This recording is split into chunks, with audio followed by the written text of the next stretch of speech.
Hi, and welcome back to our lecture here on the Crusades. In part one, we looked at why crusade. Like, why did people go? We looked at some economic reasons, we looked at some political reasons, as well as the spiritual reason, which was that ticket to heaven that Pope Urban had promised to the Crusaders. We also looked at the First Crusade, which was successful for the Christians. They traveled 3,000 miles from Europe down to Jerusalem and were able to capture the city in 1099. In part two here, we're going to look at the rest of the Crusades. And we won't go through every single one of them, but one thing I want to make very clear is every crusade after the first one was a failure for Christians, making the overall Crusades quite a disaster for Christianity. But again, that first one succeeded, the rest won't. So let's move on here to the rest of this story. So the Second Crusade. Well, at this point in time, which is about 100 years after the First Crusade, a Muslim army under command of Saladin had captured Jerusalem again in 1187. So just under 100 years later, the Muslims have the city back. Saladin is an interesting historical figure. In the film Kingdom of Heaven, which I've referenced a couple of times, he's pronounced Salahadin. And he is really kind of seen as a compassionate guy. So I'm going to talk a little bit about him moving forward here because he matters in the Second and the Third Crusade. Now the Christians' crusade failed to defeat Saladin and recapture the city. But here you can see the Second Crusade coming through, trying to get down here to the Holy Land, which would have been right here, Jerusalem, but it's going to fail. There were a couple other sites like Acre and Damascus that were important in the Crusades. But when I say the Holy Lands, it's actually a little bit more than just Jerusalem. But Jerusalem really, truly was the prize. So that's why I keep referencing Jerusalem. So here's Saladin. Again, here you see him on the right from the film Kingdom of Heaven. And you can see what artists think he looks like on the left. So they're pretty close. The movie did a really pretty good job of portraying him as the Muslim commander. So the movie Kingdom of Heaven is not about the Crusades. It's about how the Christians lose the city, really prompting the Second Crusade. So it's a really unique kind of snapshot at this time period. You definitely see the fighting. You definitely see the Christian army and the Muslim army, as well as a couple important historical figures. So again, I recommend it. Now, so the Muslims take the city back, the Christians fail in the Second Crusade, and of course they're going to mount a Third Crusade. So the Third Crusade was led by three of Europe's most powerful monarchs, or kings. The first one is Philip II of France. He gets partway there, turns around, he goes home. Doesn't want to continue the journey. The second of these three monarchs is German Emperor Frederick. He decides to go bathe in a lake. It's super cold, and he drowns on the journey, so he doesn't make it. So that leaves us with the last of these three powerful kings, and the most famous of the three, and that's this guy here in the top right. His name is King Richard the Lionheart from England, also known as King Richard the Lionhearted. So he matters in this story because he fought many battles against Saladin.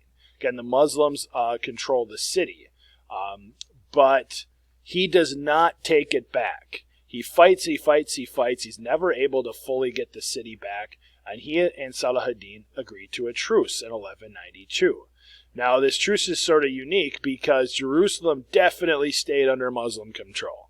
So, in that regard, it's a victory for the Muslims.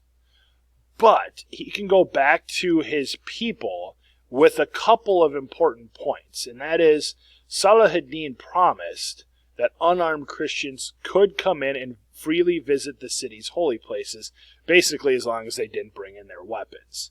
And it's really kind of twofold. It shows the compassion of Saladin. He knew that the Christians had a enduring legacy to that city. Like Jesus was crucified there. And so he wasn't going to be cruel to them about it. But he also didn't want to give up the city completely, so he kept it under his control. And there's a great scene at the end of Kingdom of Heaven where the main character, Balian, looks to Saladin and says, you could kill all of us. Like, when Christians took this city the first time, they slaughtered all the Muslims that lived here. We talked about that in part one. And Salah kind of says, I know, and his response, like you see in this little animated gif here, says, I am not those men. Like, I'm not going to do that. You guys might have killed a bunch of us 100 years ago, but I'm not going to do the same thing now. So again, kind of showing us that Salah was a great commander, but he was also a pretty compassionate human being as well. So the Third Crusade, technically, is also a failure for Christians because they did not reclaim the city. There were other attempts, of course. I told you there's 8 or 9 all in all. So every further attempt by Christians failed to regain the Holy Lands. The Fourth Crusade saw Crusaders sack Constantinople, which was a Christian city. But then they made it down to Jerusalem and they failed to regain Jerusalem. So they even sacked another group of Christians in the process, which is kind of ridiculous.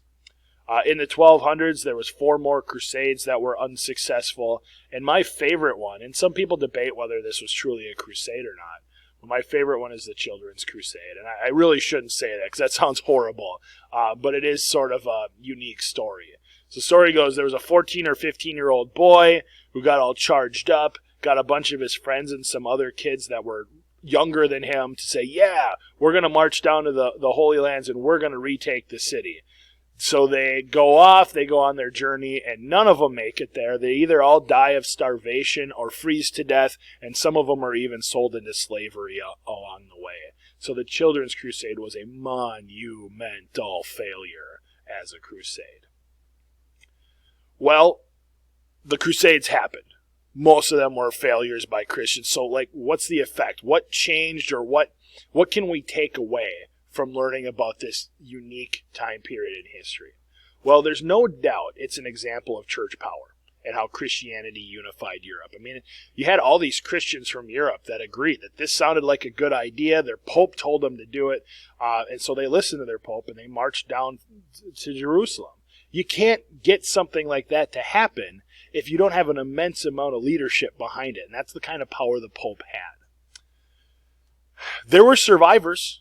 There were many people who made it to the Holy Lands and fought and came back, and naturally they're going to bring things with them. So trade expanded between Europe and Southwest Asia. There were people who get new foods and spices and things from the Holy Lands, and then they bring it back to Europe. The Europeans are like, let's get some more of this stuff. So they send trade expeditions down there to get some more of those goods. So those who survived brought back culture to Europe. And it's just sort of a natural byproduct of visiting a foreign land. Tens of thousands on both sides lost their lives, including lots of medieval knights that were supposed to be protecting lands in their feudal system back home in Europe. Of course, lots of Muslim knights as well. So thousands. I mean, there's no way to count this. We don't have any type of number to describe, but it was likely in the tens of thousands or even more. Now, one of the long-lost stories that we didn't focus on is the persecution of Jews. When Pope Urban called for the crusade, he said you can kill anybody along the way who's a non-believer or an infidel. So there were thousands of Jews who were slaughtered on this just because they were there. And they didn't believe in Christianity. They weren't antagonizing the Christians in any way. They weren't picking fights. They were just non-believers, and so they were deemed expendable. So certainly persecution of Jews was one of the effects. Thousands were slaughtered because they were infidels or non-believers.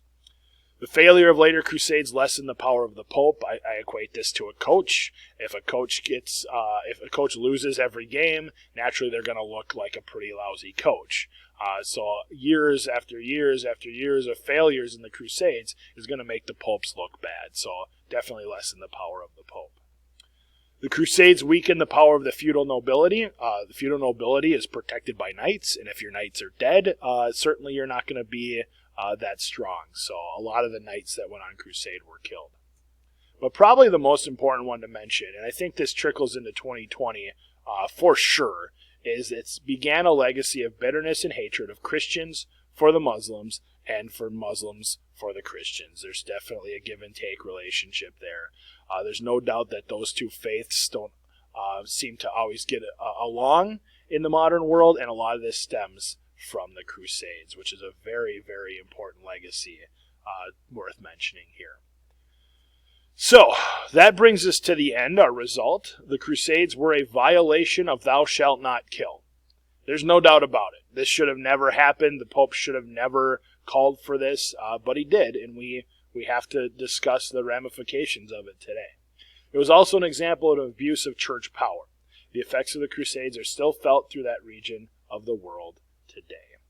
So the Crusades really are a 300-year fight over the city of Jerusalem, most of which are failures by the Christians, and there are still some major effects being seen between those two faiths in the modern world.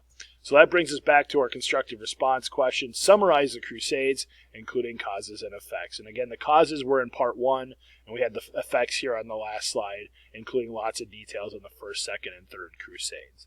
So that's going to do it for us here today. Hope you learned something. We'll see you next time.